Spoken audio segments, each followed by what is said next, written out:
Good drawing morning to everybody in YouTube land, and welcome back to my YouTube channel. This is Mike, Drawing with Mike today. I am figuring out a couple new things with the channel. I think we're going to break it up into 3 videos a week. Try to anyway, one for Monday, one for Wednesday, the hump day, and one, of course, for today, Friday.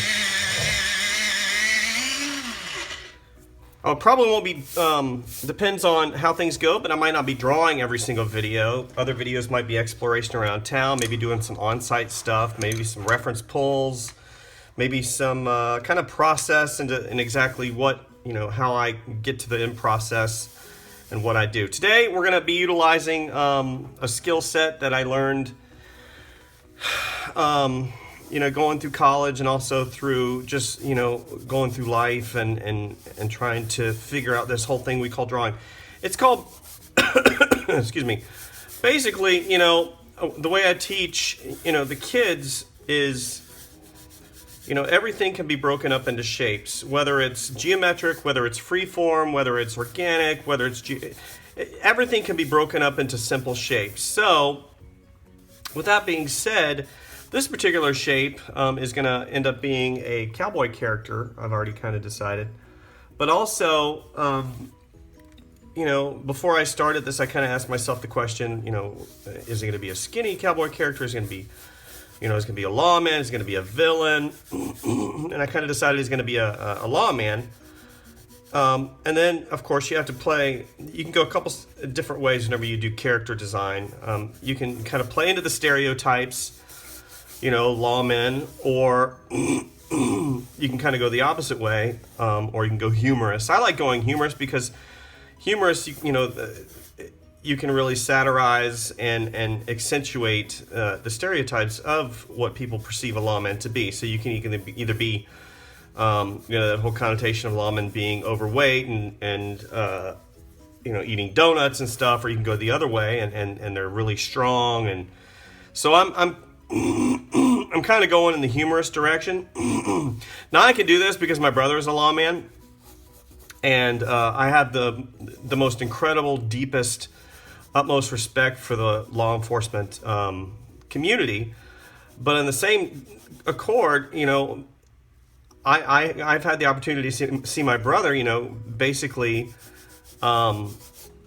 he's a great humorous guy, but whenever he puts the uniform on, he becomes a totally different person. And that's where this particular illustration is going to come from, this character design.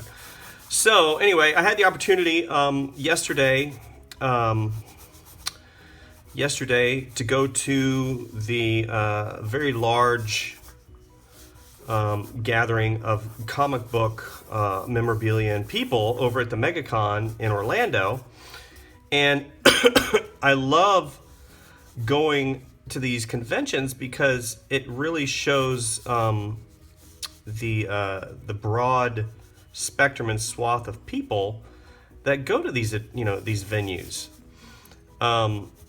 You've got your geek, your nerd, your normal. Well, not normal, because I'm pretty much a geeky nerd, and I consider myself to be normal. But your just a really great cross section of people, and I love going because you get to really see people's ingenuity and costume invention and and getting into the characters that they love, and I love seeing stuff like that. I'm going to the Tampa Comic-Con as well. I'm not gonna exhibit just yet because I don't think personally that I'm ready. I'm sure skill set level wise, I've been ready for a while, but on the other hand, I've really got to work up the reason why I want to go. I don't want to go because I want to go and make money, because a lot of times you don't make money whenever you go to those events, and I don't want to end up spending thousands of dollars to exhibit without a game plan. That's not really where I'm at. So that being said, I go on these little adventure and trips not only for my education, but also I love spending time with my family and my kids, and they love going to these things. So that's why basically I went. So I will be at the Tampa convention coming up soon. I believe it's in August, so that's gonna be really cool. But the Orlando one was cool. It wasn't. I don't feel like it was as big as last year. I felt like last year it was.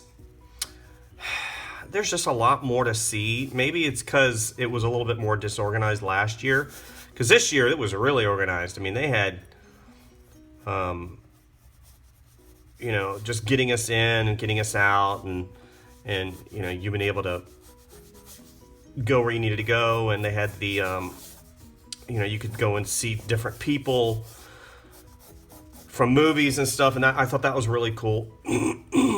But this time was very, pretty much really organized, and I really enjoyed that. We went on Thursday, so that meant kind of you're not dealing with all the kind of casual fanboys and fangirls. You're in there with the serious people that really respect where you're at, and I thought that was really cool, and that was a different experience as well. So I really enjoyed that. So that being said, I got to see some really incredible artists. I got to, go and talk to a few of them. That was really neat. I just really enjoy supporting artists on the whole. Obviously because I am an artist, but on the other hand, I really enjoy just being around like-minded people. It's cool because whenever you say something, a lot of times they get it right off the bat. You don't have to explain things, and that was really cool. So like I said, maybe next year or the year after, depending on where I'm at financially speaking, maybe I'll get a booth. Who knows? At the end of the day, this life is an adventure, and you're always looking to kind of experience new things. And I've done I had a t-shirt company a while back, and I got to sell directly to the public, and that's a different experience. If you've never done that, I highly recommend you at least trying, getting a booth and setting up and just experiencing and watching what people say about your stuff. It's an immediate feedback. So anyway, so today, like I said, I'm doing the police officer. This particular character, I get referenced for pretty much everything I do. He's based off quite a few character designs, actually, that I found on the internet, and it always, this is obviously, I could have gone futuristic, I could have gone steampunk, I could have gone whatever direction, modernism, I could have gone post-apocalyptic, but I kind of went the traditional way, which is kind of the Western. I really don't like this mouth. Kind of the Western way here. So maybe his chin comes up, and typically their mouth is right there. So, because the mustache becomes the mouth, and the humor is basically in the fact that you can't see his mouth. His mouth is completely covered.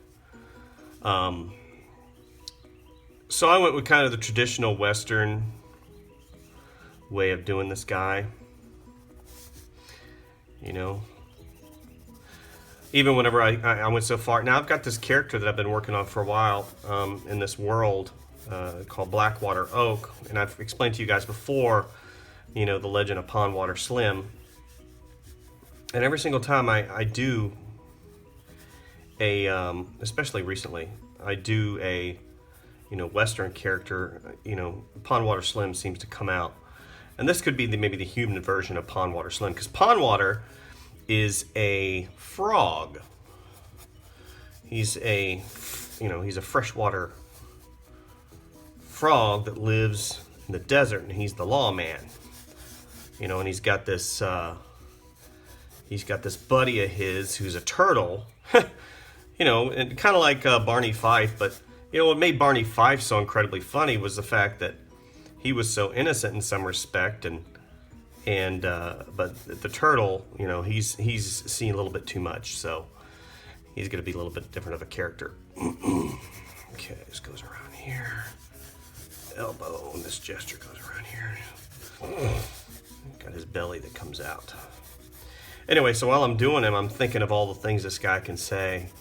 You know, he can be like, pardon me, sir, do you have a pass to park that horse? Is there? Do you have a permit for that weapon? You need to check that weapon at the door, mister. You gonna draw on me? See, whenever you do stuff like that and you're going through, you know, your different voices and your actions, it really helps the character. It's kind of funny. So again, we're defining the shape. We started out with basically a pear shape, and now we're adding the elements and the details and refining that gesture and pushing and pulling the pose. And it's always funny whenever you have a big round shape and these little itty bitty legs. It's like, how can these little itty bitty legs support this giant mass? You know, he's pulling his little vest. You know, everything is too small for him. So these guys are like, who do you think you are, mister? I'm the law in this town. You know, and everything on the character is smaller because he's a big guy. And that's what makes it funny. You know, that's what again, that's what you're constantly thinking whenever you do these things. He's got little itty bitty legs that there's no way in the world it's got to be smaller than that. Got these little boots. His little boots. He's got the little boots that basically support him. Here you go. Here we go. Yeah. So I got back from, like I said, I got back from the Comic-Con yesterday, and I had to stop by and I had to get fast food, which I cannot stand eating. And, you know, the kids were like, woohoo, fast food, we're getting fast food, I can't believe it, Dad's actually buying us fast food. And then I felt like crap the entire night last night after I got home, you know, and I know a lot of people eat fast food. That's their business, but I don't. I don't typically eat, you know, it's McDonald's, Wendy's, you know, these processed places that serve these processed foods and they add a ton of sugar to them. We're not going to get into all that. You know, I cut out my sugar and really limited the amount of sugar that I've had in intake, and it's really changed a lot about me, which is fantastic. And I highly recommend for those of you who are having some weight issues, which I was at one time. I was, you know, working out so much, you know, riding my bike, you know, in excess of 100 miles a week, but I wasn't losing any weight. And I'm thinking, you know, the old adage, calories in, calories out. I'm burning, you know, 800-900 calories, 1,000 calories, and the problem is I didn't know, you know, you don't know. You're not a nutritionist. I'm not a nutritionist, and if I'm going to ride that much, you need to fuel. You need to have fuel. You need to have the proper fuel. You need to basically have enough fuel to get around and you know, get the job done. And I had improperly fueled, and every single time I ate something, I ate crap. You know, it was loaded with sugar because I'm like, I'm working out. It's, you know, I can do whatever I want. And then, of course, my body was like, no, we're going to take that and we're going to store that because we're going to use that for fuel. But then, you know, whenever you overeat and you have the wrong calories, then that's a problem too. So I was eating the wrong calories, man. You know, I was having, you know, sugar. And of course, my body, I know my body, I don't know about yours, but my body, whenever it has sugar, it does something. And whatever that something is, I hadn't, you know, determined what it was. So I was just eating whatever the heck I wanted all the time. And of course, now I've cut it out, and that was really hard. Now, whenever I have something, you know, like a donut or a, you know, cookie or whatever, I can smell the sugar. You can smell the sugar. You can smell the sweetness. You can, I mean, it's amazing whenever you don't have something, and then what it actually is whenever you get away from it. And I don't drink soda either. And I recently gave up diet soda too because they say that the reaction of your body is just as bad as regular sugar. I'm like, what? You're on crack. And then, I watched a couple scientific programs, read some scientific journals, and they're like, yeah, so diet soda's horrible. I'm like, okay, so I'll cut that out. Now it's really hard, and now I'm drinking a lot of water, and then I don't have any sugar with my coffee, and you're like, man, what are you doing? You gotta live. Yeah, you gotta live, but I want to live a long time. I want to be here for my children. I want to be, I want to be able to do art for a long time. So that's why I gave up sugar. And, it's not for everybody, but it was for me. So anyway, this is kind of the rough end. I don't really like how this comes down. I think I made this too big. I think his belly, it's out of balance. Yeah, see that. Typically, whenever you do stuff like that, you need to think in terms of, where's the weight? The weight basically is right here on this foot. It comes up, and, needs to be a balance. Maybe I need to bring this back a little bit more, this shoulder. And even though this is a giant belly, see that? That's a little bit better. And I'll define this beat a little bit better as I continue and do my drawing. Anyway, the channel's going pretty good. Like I said, you guys are instrumental in the success that I have. All I do is I sit here and I draw pictures. Of course, my illustration business is growing.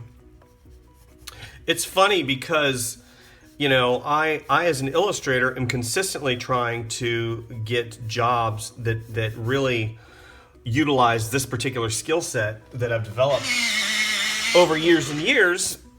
But that being said, a lot of the jobs are, graphic design in nature because they want, these days they want a person that can do everything. We want a person that can do everything. Can you illustrate? Can you do graphic design? Can you, and then they're like, oh, we want to pay you nothing for it. Is that okay? Well, no, that's not okay. But now what I've noticed, especially lately, now that I'm looking for some work here and there, is they want to classify you.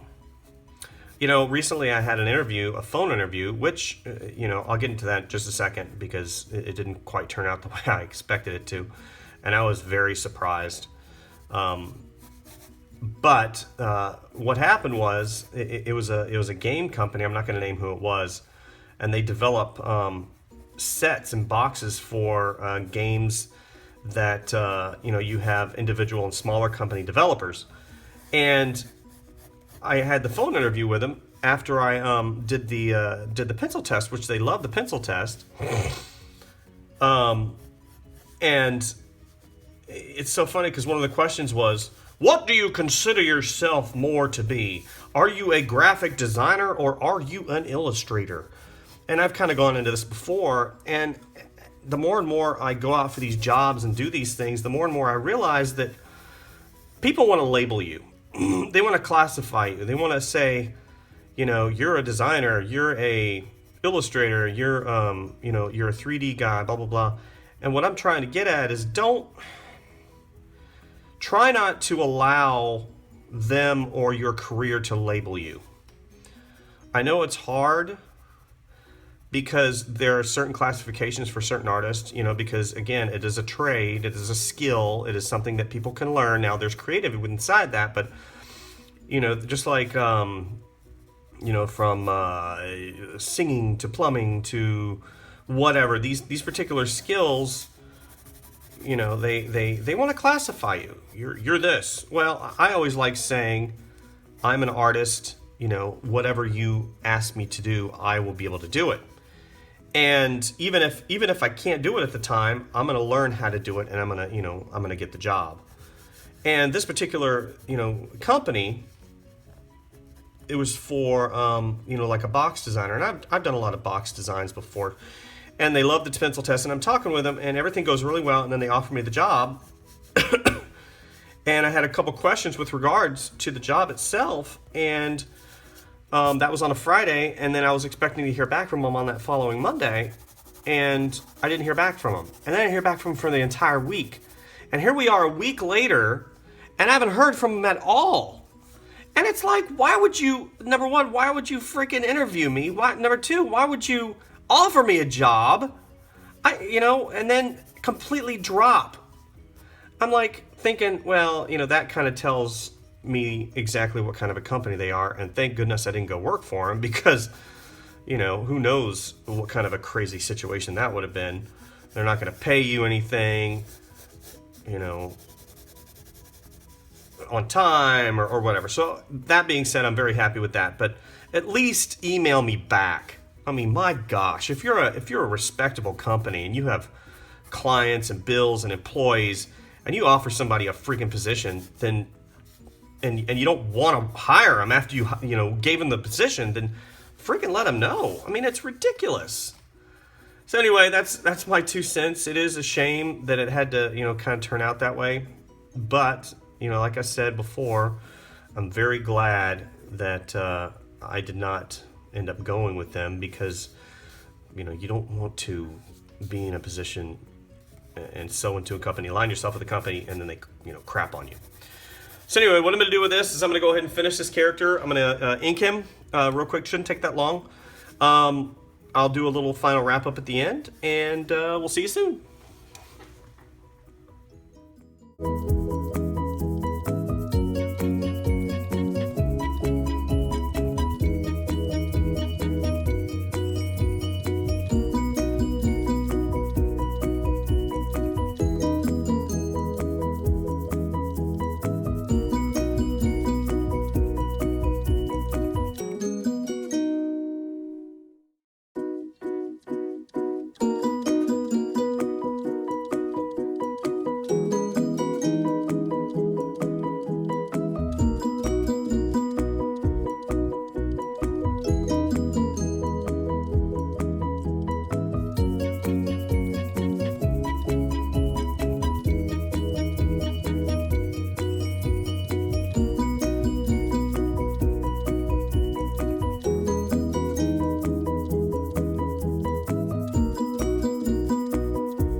Hey everybody, and that wraps up today's short drawing. I just wanted to say thanks to everybody that continues to watch me draw and to share and subscribe, and give me a big thumbs up if you can. That really helps.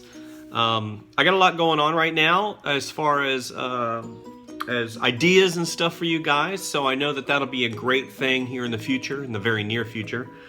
And again, I just wanted to reiterate for those of you who have struggled and don't know really where you are as far as artistically speaking and what position you should go into and what your strengths are. My philosophy is this: as an artist, you should always be learning, you should always be creating, you should always be pushing that envelope and becoming a better artist and person overall. Don't allow a company to label you. And don't allow, I don't want to say that in a negative connotation. I wanted to say as an encouragement. Even though you might be in a graphic designer position or an illustrator position, I think you should really view it as being an artist. You're an artist, you're a creator, you're an innovator. Look at somebody, Michelangelo and Leonardo da Vinci. Those were innovators. They delve into multiple facets of the art community and we're always learning, always pushing and really innovating, and that needs to be a fire in you guys, and that fire should spread across all aspects of your life, not only artistically speaking, but also if you don't know how to fix a car, if you don't know how to change a tire, if you don't know how to do these things, that's one of the reasons why we're here. We need to learn, and we need to pass on these things to the little people in our lives, if you have little people. Your children. I'm not talking about little people, I'm talking about children. And spend those times and inspire other people. What I've noticed, especially as I get older, that, people are hungry. People are hungry for knowledge. And a lot of times they don't know how to get that knowledge. And, in this day and age when money is so powerful, you have to realize that knowledge is the key. Knowledge is the key, and it has a lot of power. Of course, opportunity. You got to be in the right place at the right time, and you got to show yourself diligent and always keep going. I heard a quote from somebody recently, one of the YouTubers that I saw as I'm constantly trying to learn something new, is concerning the channel and how he got to so many subscribers, and that, you know, just keep posting. You know, what I encourage you to do as artists and visual people is just keep working at your craft every single day. You know, chop down the little trees, and eventually, you know, you'll have a giant pile to build your house from, you know, your house of creativity and success. So thank you guys so much for being here. I really am encouraged that you know, somebody is enjoying what I do, and I'm going to be adding other aspects from, you know, other stuff that I do, from graphic design, you know, box creation, product creation, and all of those things that really will help you as artists develop your craft, from character design to you know, like right now I'm doing pins. Believe it or not, I've illustrated some pins. So interesting, my screen just went blank. Anyway, thank you guys so much. As I've got this dark shadow on my face, maybe I can get like this. Yes, everybody, thank you for coming to my channel. Oh, there we go, much better. So as the light gets bright and about gives me a sunburn. So thank you guys once again. Like and subscribe and share, and we'll see you next time. Bye.